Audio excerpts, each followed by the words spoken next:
অতীন, যে কিনা অ্যান্টিক জিনিসপত্র খুব পছন্দ করে, হঠাৎ করে 7 থেকে 800 বছরের পুরনো একটি অদ্ভুত দেবীর মূর্তি অতীন ফ্রিতে পেয়ে যায়। অতীন মূর্তিটিকে বাড়িতে নিয়ে আসে। যে ছেলেরা দেবদেবী বিশ্বাস পর্যন্ত করতো না, ধীরে ধীরে অতীন সেই মূর্তিকে পূজা করতে থাকে। তবে এইখানেই বেঁধে যায় বিপদ। মূর্তিটিকে আনার পর থেকে অতীন কেমন একটা অদ্ভুত ব্যক্তিত্বের হয়ে যায়। অতীনের আপনজনেরা ধীরে ধীরে গায়েব হয়ে যায়। বাড়ির মধ্যে শুরু হয় আর এক ভুতুড়ে কাণ্ড। অবশেষে অতীনকে বলি দিতে এক সময় বিশ্বাস চলে আসে। কি এমন আছে এই মূর্তির মধ্যে? এই মূর্তির রহস্যই বাকি। অতীন কি পারবে ঘোর বিপদের হাত থেকে নিজেকে রক্ষা করতে? এমনই সাসপেন্স আর টুইস্টে ভরপুর ভোগ মুভির কাহিনী আজ আপনাদের সাথে শেয়ার করব। জলদি জলদি সাবস্ক্রাইব করে নিন। তো চলুন বেশি কথা না বাড়িয়ে শুরু করা যাক আজকের মুভির এক্সপ্লেনেশন। Agarwal antique shop. কর্মচারী রতন দুটি মূর্তি নিয়ে প্রবেশ করে। সুভাষ বলে, আমার শরীরটা ভালো লাগছে না, আমি তাড়াতাড়ি বেরিয়ে যাচ্ছি। কাজ শেষে তুমি দোকান বন্ধ করে ফেলো। রতন মূর্তিগুলো যথাযথ স্থানে রাখে। এরপর সকল কাজ শেষে দোকানটি বন্ধ করতেই যাবে, ভেতর থেকে যেন অদ্ভুত কোনো আওয়াজ টের পাওয়া যায়। কৌতূহল বশত এক সাইডে গেলেই দেখতে পায় একজন মহিলা কালী দেবী রূপে দূরে দাঁড়িয়ে রয়েছে। আবছা আলোতে চেহারা বোঝা যায় না। চোখের পলকেই তিনি রতনের সামনে চলে এসে বলে, আমার খিদে পেয়েছে, আমায় খেতে দে। রতন কাকা তো এসব দেখেই সেখানে বেহুশ। সিন পরিবর্তিত হয়। অতীন বিভিন্ন ধরনের অ্যান্টিক পিস সংগ্রহ করে। বলা যায় অ্যান্টিক পিস তার শখের একটা অংশ। অতীন অফিসে কর্মরত অবস্থায় ম্যানেজারের সাথে দেখা করার ডাক পড়ে। ম্যানেজারের কাছে গেলে অতীনকে ম্যানেজার বলে, গত সপ্তাহের প্রজেক্ট তোমরা ফাটিয়ে করেছো, খুব ভালো পারফরমেন্স করেছো তুমি। অতীন বলে, আমি একা নই, আমার পুরো টিম আমাকে এ বিষয়ে সহযোগিতা করেছে। ম্যানেজার বলে, তাই তো এবার থেকে আমাদের কোম্পানির সকল টিম লিড করবে তুমি, অর্থাৎ তোমাকে প্রমোশন দেয়া হলো। এ তো খুশির সংবাদ, বন্ধুর সাথে শেয়ার না করলে তো হয় না। ডিউটি শেষ করে অতীন তার ঘনিষ্ঠ বন্ধু সুভাষের দোকানে চলে যায়। অতীন সুভাষকে বলে, এখন এসব বাদ দাও, চলো একটু বাইরে ঘুরে আসি। সুভাষ বলে, কি বাদ দেবো ভাই, দোকানের সব মাল নতুন এসেছে। আর রতনটাও কিছু না বলে হুট করে চাকরি ছেড়ে চলে গিয়েছে, এমন ভাব করলো যেন ভূত দেখেছে। অতীন বলে, তোর যে দোকান তাতে ভূত দেখা অস্বাভাবিক কিছু নয়। আমার প্রমোশন হয়েছে, ভাবলাম একটু সেলিব্রেট করব। খুশির খবর শুনে সব কাজ বাদ দিয়ে সুভাষ রেডি হতে যায়। অতীন একা একা দোকানের চারিদিকটা ঘুরে দেখতে থাকে। হঠাৎ করে সেই মূর্তিটির উপর চোখ পড়ে। সুভাষ রেডি হয়ে আসলে অতীন বলে, এটা কোন দেবীর মূর্তি রে ভাই? এক হাতে বীণা, খড়গ আর মাথার কঙ্কালও রয়েছে। কেমন একটা অদ্ভুত কম্বিনেশন, তাই না? কোথায় পেলি রে ভাই এটা? অতীতে দেখা যায় এক জমিদার বাড়ির মেয়ে তার হাজবেন্ডের সাথে বিদেশে যাবে বলে বাড়ির সমস্ত জিনিসপত্র বিক্রি করে দেয়, আর অ্যান্টিক জিনিসপত্র কেনার জন্যই সুভাষ সেখানে গিয়েছিল। 200 বছরের পুরনো বাড়ি, একে একে সকল বংশধররা মারা যায়। বাড়ির মালিক নারায়ণ 3 মাস আগেই মারা গিয়েছে, তাই মেয়েটি এখানকার সবকিছু বিক্রি করে দেয়। এই সময় মেয়েটির জেঠু এসে সুভাষকে ফ্রিতে এই মূর্তিটি দিয়ে দেয়। মূর্তির দাম কিন্তু অনেক, তবুও তারা এই মূর্তিটি ফ্রিতে দিল। সুভাষকে তার কলিগ বলে, এমনিতে জিনিসপত্র সব পানির দরে বেচে দিয়েছে, তার মধ্যে এই মূর্তিটি আপনাকে ফ্রিতে দিল। এসব বড় বড় রাজমহলের পেছনে কোনো না কোনো কাহিনী তো থাকে। বর্তমানে সুভাষ বলে, কি রে তুই এটা নিবি? অতীন বলে, এত দামি জিনিস আমি অ্যাফোর্ড করতে পারবো না রে। সুভাষ বলে, আরে তুই নিয়ে যা, টাকা পয়সার বিষয়টা পরে দেখা যাবে, যখন পারবি কিছু কিছু দিয়ে দিস। আর এমনিতেও তো এটা আমি ফ্রিতেই পেয়েছি। খুশি মনে অতীন মূর্তিটি নিয়ে নেয়। দুই বন্ধু এরপর বাড়ি গিয়ে এনজয় করতে শুরু করে। অতীন একটি মেয়ের দিকে একটু দুষ্ট নজরে তাকায়। সুভাষ বলে, এখন একটা বিয়ে করে নিলে তো পারিস। অতীন বলে, ধুর পাগল, বিয়ে করে নিজের স্বাধীনতা নষ্ট করবো নাকি? এই বলে অতীন ভাত জমাতে সেই মেয়েটার কাছে যায়। এরপর মেয়েটার সাথে নাচতে শুরু করে। চোখের পলকেই অতীন যেন অন্য দুনিয়ায় চলে যায়। বাড়ির মধ্যে কেউ নেই। অদ্ভুত আওয়াজে কেউ বলছে, আমায় খেতে দে। হুট করেই মেয়েটির ডাকে অতীন সজ্ঞানে ফিরে আসে। চারপাশটা ঘুরে দেখে সবকিছুই তো ঠিক আছে। মেয়েটা অতীনের এই অবস্থা দেখে সেখান থেকে কেটে পড়ে। পার্টি শেষে অতীন একা একা নিজ গাড়ি চালিয়ে বাড়ি ফিরছিল। ফাঁকা গাড়ি, তবে আচমকা লুকিং গ্লাসে একজোড়া চোখ দেখা যায়। অতীন গাড়ি থামিয়ে পেছনে ঘুরে দেখে মূর্তিটি ছাড়া আর কেউ নেই। গাড়ি চালিয়ে বাড়ি চলে আসে। বাড়িতে এসে অতীন তার দিদিকে খাবার দিতে বলে সে ফ্রেশ হয়ে নেয়। অতীনের মা তার সন্তানকে পুষ্পাদির কাছে রেখে চলে গিয়েছে। অতীনকে দেখাশোনার দায়িত্ব এখন পুষ্পাদির। খাওয়া শেষে অতীন শান্তির একটা ঘুম দেয়। ক্ষণিকের মধ্যেই পুরো ঘরটা রঙিন হয়ে যায়। আবারও সেই দেবীরূপী মেয়েটি অতীনকে ডেকে বলে, আমার খুব খিদে পেয়েছে অতীন। ভয়ে অতীনের ঘুম ভেঙে যায়। আতঙ্কে অতীনের গলা শুকিয়ে কাঠ হয়ে গিয়েছে। পানি ঢালতে গেলে দেখা যায় এ তো পানি নয়, রক্ত। এ সময় অতীনের মৃত মা বলে, আমার খিদে পেয়েছে অতীন, দেবীকে খেতে দে, তাহলে আমিও খেতে পারবো। এবার পুরোপুরি অতীনের ঘুম ভাঙে। এতক্ষণ পুরোটাই স্বপ্ন ছিল। অতীন হঠাৎ করে লক্ষ্য করে টেবিলের পাশে পানির গ্লাসটি নিচে পড়ে আছে। আর কারো পায়ের ছাপে বোঝা যাচ্ছে কেউ যেন এখান থেকে হেঁটে চলে যাচ্ছে। অতীন রেশ কাটিয়ে ঘুমিয়ে যায়। সকালে অনেকটা দেরি করে ওঠে। এরপর শাওয়ার নেয়। এই সময় হঠাৎ করে কেউ যেন অতীনের শরীরে স্পর্শ করে, তবে পেছনে ঘুরে কাউকে দেখতে পাওয়া যায় না। ফ্রেশ হয়ে অতীন তার মায়ের টেবিলে ধূপ জ্বালায়। এরপর সেই মূর্তিটিকে টেবিলের উপর রাখে। কিছুক্ষণ পরেই অতীনের ভবেশ কাকু বাড়িতে আসে। পুষ্পাদি বলে, দাদা, ছেলেটা রোজ ছাইপাশ খেয়ে বাড়িতে আসে, আপনাকেও তো মানেও, আপনি একটু বুঝিয়ে বলুন না বিয়ে শাদী করে নিতে। এর মধ্যে অতীন এসে কাকুর সাথে শুভেচ্ছা বিনিময় করে। অতীন বলে, আমার নতুন কালেকশন দেখাই কাকু, চলুন। এমন জিনিস দেখাবো যে দ্য গ্রেট আর্কিওলজিস্ট ভট্টাচার্য অবাক হয়ে যাবে। কাকুকে টেনে মূর্তির সামনে নিয়ে আসে। কাকু ভালো করে দেখে বলে, মনে হচ্ছে কোনো তান্ত্রিক দেবী মূর্তি। তোমার ঠাকুরদার তান্ত্রিকের ব্যাপারে অনেক জ্ঞান ছিল, আমি তার মাধ্যমে অনেক কিছু শিখেছি। ভারতে যে বৌদ্ধ ধর্মের শাখা ছিল তাতে হিন্দু ধর্মের সাথে তন্ত্রমতে মিশেল ছিল। এরপর 10th সেঞ্চুরি থেকে 14th সেঞ্চুরি পর্যন্ত যখন বাইরে থেকে অ্যাটাক হয়, তখন একটা বড় বুদ্ধিস্টের দল তাদের জিনিসপত্র নিয়ে তিব্বতে চলে যায়। ব্যাস, তিব্বতে বৌদ্ধ ধর্মের প্রভাব পড়ে যায়। মূর্তিটা দেখে মনে হচ্ছে 700 কিংবা 800 বছরের পুরনো, কিন্তু তাহলে এর দাম তো অনেক নিয়েছে। তুমি কত দিয়ে কিনলে? অতীত বলে, আমার যে বন্ধুর কিউরি শপ রয়েছে ওর দোকানেই পেলাম। আর অদ্ভুত ব্যাপার হচ্ছে ওকে এই মূর্তি ফ্রিতে দিয়েছে। এই মুহূর্তে অতীন কিছু ফুল দেবীর সামনে রাখলে কাকু রেগে গিয়ে বলে, প্রত্যেক দেবীর আলাদা কিছু রীতিনীতি রয়েছে, তুমি তাকে সম্মান জানানোর উদ্দেশ্যে কিছু করতে গেলে তার সম্পর্কে পুরোপুরি জেনে তারপরে এসব কাজ করবে। দুজনে কথা শেষ করে যার যার কাজে বেরিয়ে পড়ে। আমরা দেখতে পাই মূর্তির সামনে থেকে ফুলগুলো আপনা আপনি সরে গিয়েছে। অফিসে গেলে অতীনকে প্রমোশনের জন্য সকলে অভিনন্দন জানায়। কিছুক্ষণ পর অতীন জেন্টস টয়লেটে যায়। হুট করে পাশ থেকে কেউ একজন সাদা কাপড় পরিহিত অবস্থায় চলে যায়। অতীন পাশ খুঁটেই দেখতে পায় ফ্লোরে লাল রঙের পায়ের ছাপ আস্তে আস্তে হাওয়ায় মিলিয়ে যাচ্ছে। নিজেকে কোনোভাবে সামলে নিয়ে লাঞ্চ করতে যায়। খাবার খেতে গেলে হঠাৎ করে পুরো ঘটনা তার মনে পড়ে। তার মায়ের কথা মনে পড়ে যায়। মা বলেছিল দেবীকে খেতে দিলেই তার মাও খেতে পারবে। রাতে খেতে বসেও ঠিক একই অবস্থা। এমন অন্যমনস্ক দেখে পুষ্পাদি জিজ্ঞেস করে, কি হয়েছে বাবা তোর? অতীন কিছু না বলে সোজা কিচেনে গিয়ে একটা আপেল কেটে মূর্তির রুমের সামনে গিয়ে পায়ের জুতোটা খুলে সেই ঘরে প্রবেশ করে। মূর্তির সামনে খাবারের প্লেটই রাখে। এরপর ধূপ জ্বালিয়ে রাখে। এসব কাজ শেষ করে অতীন খাবার টেবিলে বসে খাওয়া শুরু করে। পুষ্পাদি অতীনের এসব কাজ দেখে কিছুই বুঝে উঠতে পারে না। রাতের বেলা গভীর ঘুমের মধ্যে আজ আবারও অতীন দেখে দেবী তার রুমে প্রবেশ করেছে। অতীন তার কাছে গিয়ে হাঁটু গেড়ে বসে মাথা নত করে মা বলে ডাক দেয়।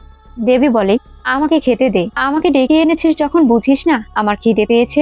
আমার এই মহাক্ষুধা কে মেটাবে অতীন? এইসব কথা শুনে অতীন মাথা নত করে। দেবী তার মাথায় হাত রেখে আশীর্বাদ করে। হঠাৎ করেই অতীনের ঘুম ভেঙে যায়। ফ্রেশ হয়ে দেবীর মূর্তির সামনে খাবারের প্লেটই সরিয়ে নেয়। রাতে বাড়ি ফিরে আসার পর আবারও মূর্তির সামনে একে ফলের প্লেট রাখে। পরদিনও প্লেটই একই অবস্থায় পায়।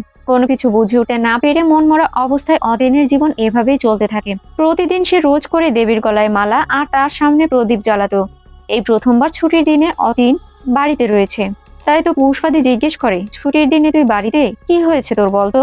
অতীন জিজ্ঞেস করে, মা চলে গেছে কত বছর হলো? পুষ্পাদি বলে, 5 বছর তো হবে। অতীন জিজ্ঞেস করে, মা ভালো আছে তো পুষ্পাদি? পুষ্পাদি বলে, যে গিয়েছে সে তো আর ফিরে আসবে না বাবা, আমি তো আছি, মন খারাপ করিস না। দূর থেকে মূর্তিটি সবকিছু দেখছিল। এরপর সকলে ঘুমিয়ে যায়।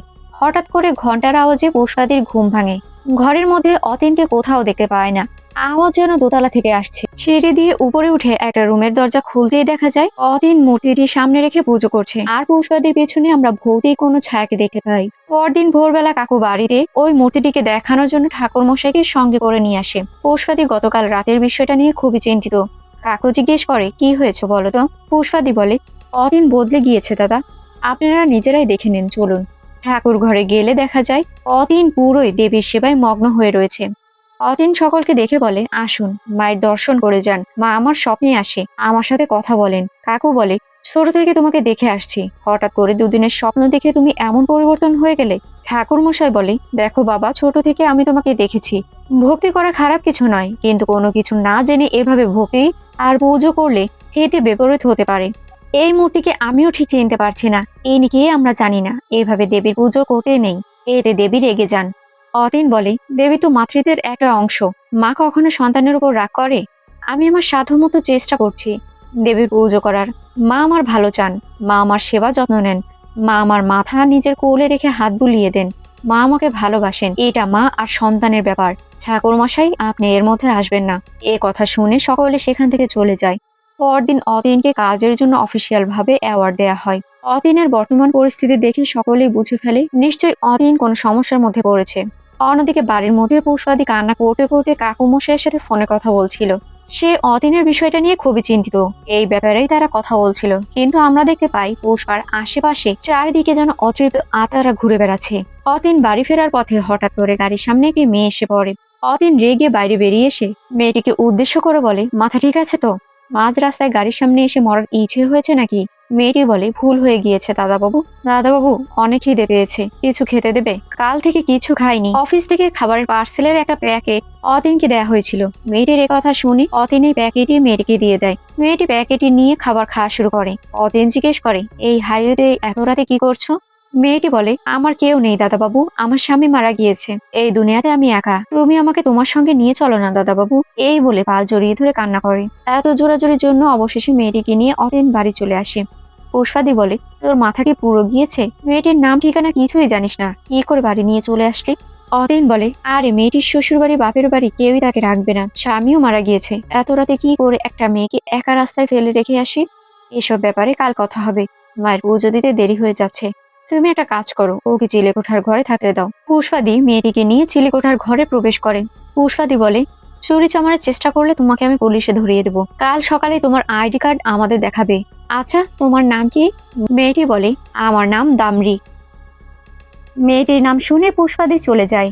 নিচে পুজো হচ্ছে। চিলেকোঠার ঘরে মেয়েটি তার রুম গুছিয়ে রেখেছে। এরপর একটি চেয়ারে রানীর মতো বসে। এই সময় পুষ্পাদি খাবার নিয়ে আসে। মেয়েটি তাকে দেখে ইতস্তত বোধ করে। পুষ্পাদি খাবার রেখে চলে যায়। রাত হয়ে যায়, সকলেই ঘুমিয়ে পড়ে।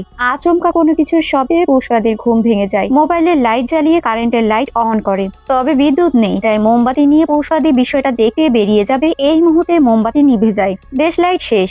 তাই ফোনের লাইট জ্বালিয়ে সামনে এগিয়ে যেতে শুরু করে। অন্য রুমে গিয়ে দেশলাই খুঁজে পেয়ে মোমবাতি জ্বালিয়ে পিছনে ঘুরতেই ভয়ঙ্কর কাউকে দেখতে পায়।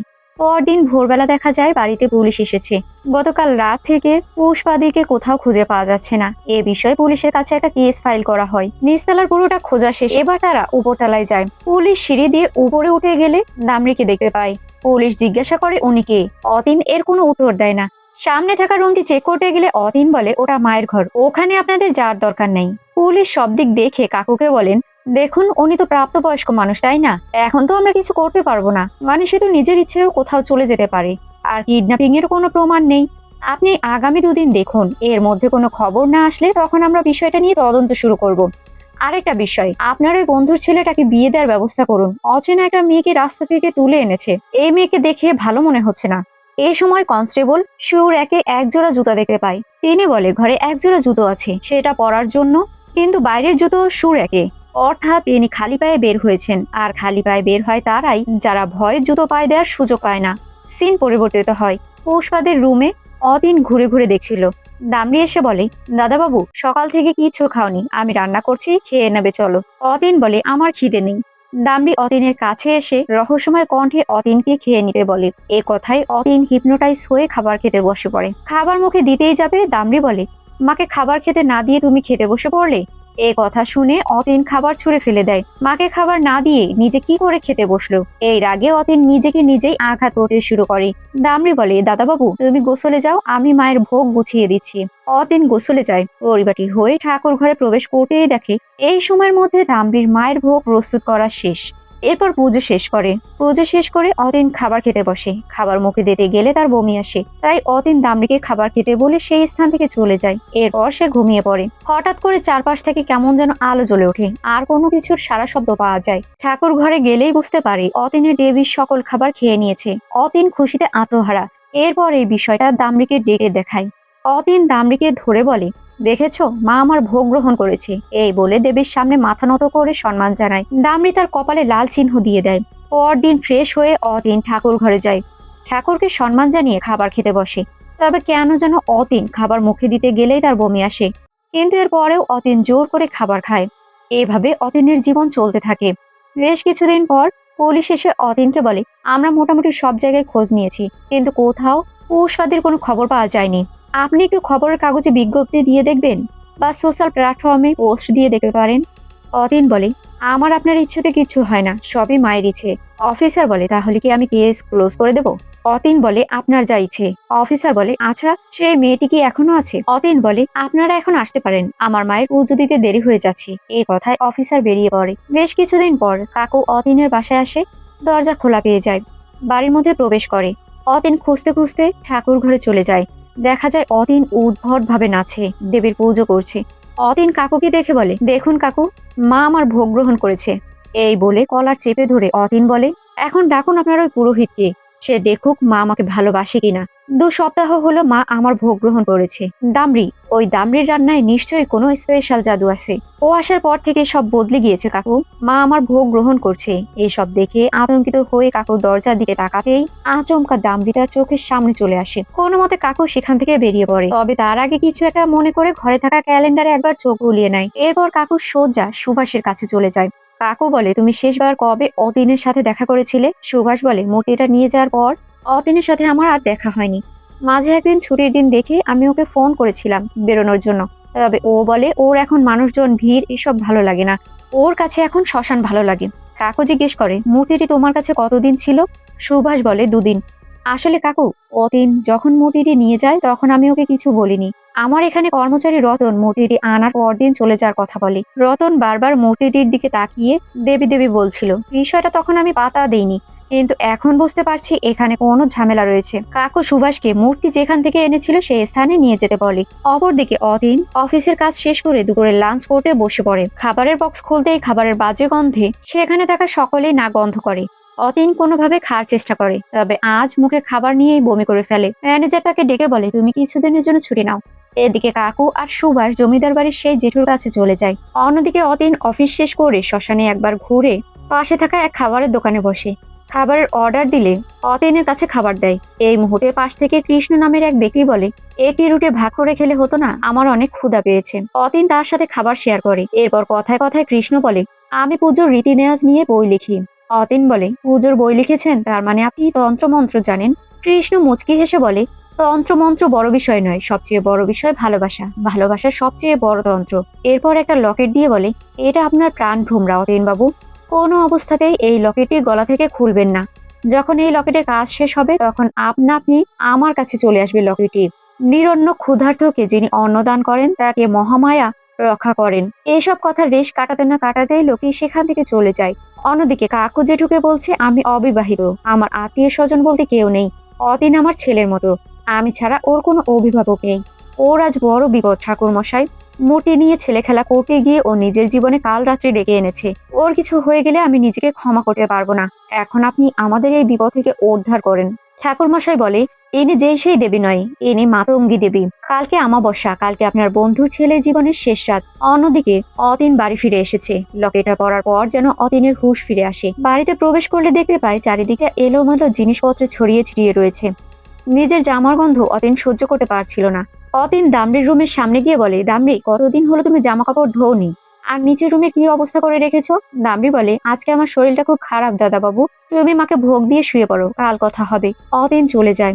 দামড়ি আতঙ্কে দরজা খুলে একবার উঁকি মারে। রাতে অতীন শুয়ে শুয়ে লকেটটি দেখছিল।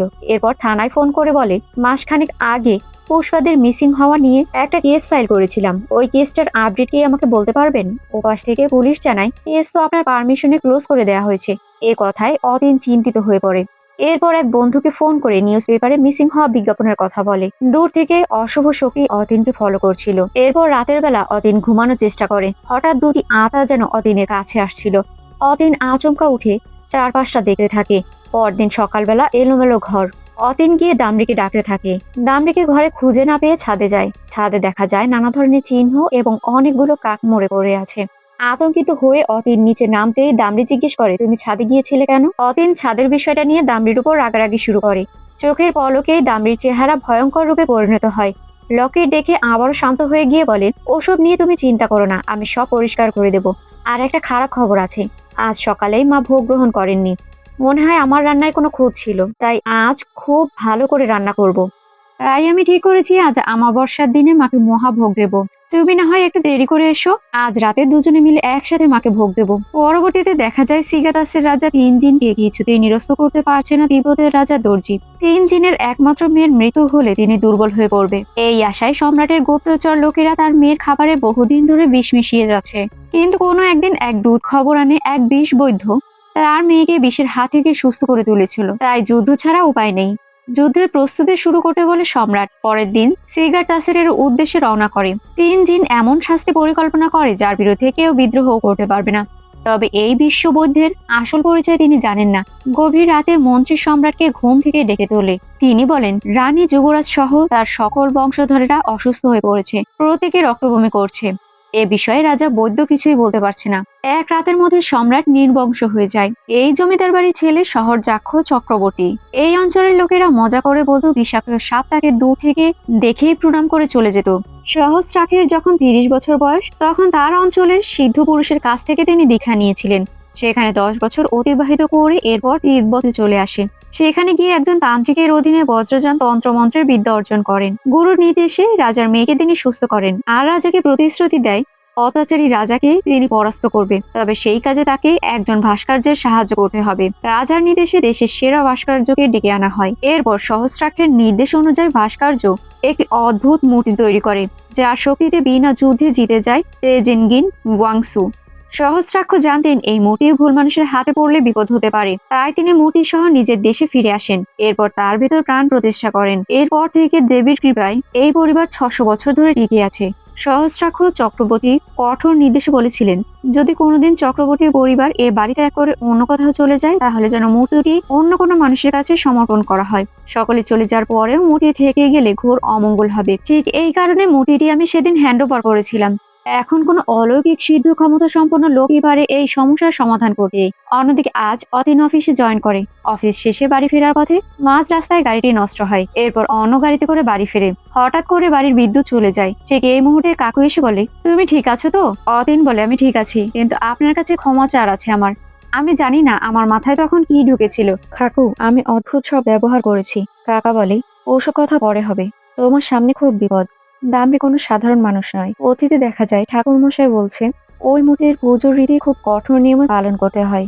কোনোভাবে আচার আচরণে ভুল হয়ে গেলে দেবী রাগান্বিত হয়ে যায়। তিনি চণ্ডাল রাজ মাতঙ্গের কন্যা, তাই তিনি চণ্ডালিনী রূপে পূজিত হন। যা কিছু অবশিষ্ট অপবিত্র পরিত্যক্ত সেসবের অধিধাত্রী তিনি দেবী মাতঙ্গী। আপনার বন্ধুপুত্র দেবীর আরাধনায় কোনো ভুল করে নিজের সর্বনাশ ডেকে এনেছে, যাতে করে দেবীর ক্রোধের ফলে ছেলেটির বুদ্ধি নাশ হবে, বেঁচে থাকার ইচ্ছে মরে যাবে, বন্ধুর আত্মীয় পরিজন সবার সাথে দূরত্ব বাড়বে। এরপর কোনো পিশাচিনী তার পিছু নেবে। পিশাচিনী মানুষের বেশে আসবে, সে তার আশেপাশেই থাকবে, আর সেখানে সকল অলৌকিক ঘটনা ঘটতে থাকবে, যার কোনো ব্যাখ্যা হয় না। দেবীর ইঙ্গিতে তছনছ করে দেবে হতভাগ্যের পরিবার পরিজনকে। প্রথম অমাবস্যায় পিশাচিনী আপনার বন্ধুর ছেলেকে ধরেছে, পরের অমাবস্যায় দেবীর কাছে তাকে উৎসর্গ করবে। কাকা বাবুর এসব কথায় অতীন কিছুটা আন্দাজ করতে পারে। কাকু বলে, তুমি যদি আজকে রাতে এ বাড়িতে নাও প্রবেশ করো, পিশাচিনী তোমার কিছু ছাড়বে না। তাই তোমাকে তার সামনাসামনি লড়াই করতে হবে এবং তাকে পরাস্ত করতে হবে। এই লড়াইয়ে আমি তোমার সাথে আছি। এই বলেই দুজনে বাড়ির মধ্যে প্রবেশ করে।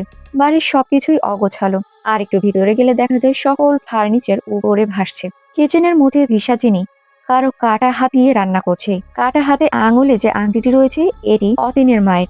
মৃত্যুর আগে অতীনের মা এই আংটিটি পুষ্পাদিকে দিয়ে গিয়েছিল, অর্থাৎ হাতটি পুষ্পাদিক। পিশাচিনী ভয়ঙ্কর এক হাসি দিয়ে বলে, দাদা বাবু, মাকে ভোগ দেবে না?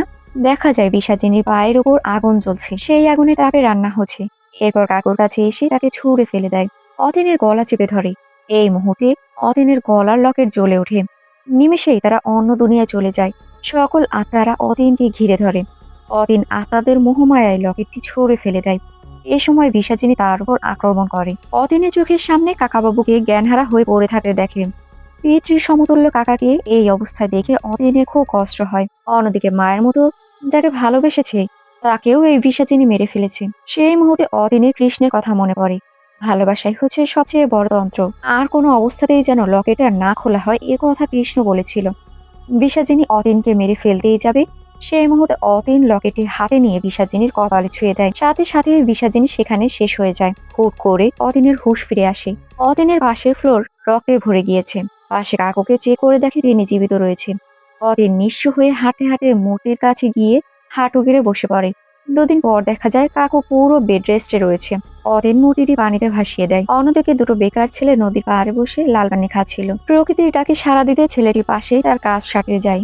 এই মুহূর্তে দেবী এসে বলে, আমার খিদে পেয়েছে, আমাকে খেতে দে। ব্যাস, কাহিনী এখানেই শেষ হয়ে যায়। সো ভিউয়ার্স, মুভিটি কেমন লাগলো? ভালো লাগলে লাইক, কমেন্ট, শেয়ার এবং সাবস্ক্রাইব করবেন। ভুল ত্রুটি ক্ষমার চোখে দেখবেন। আর এতক্ষণ আমার সাথে থাকার জন্য অসংখ্য ধন্যবাদ।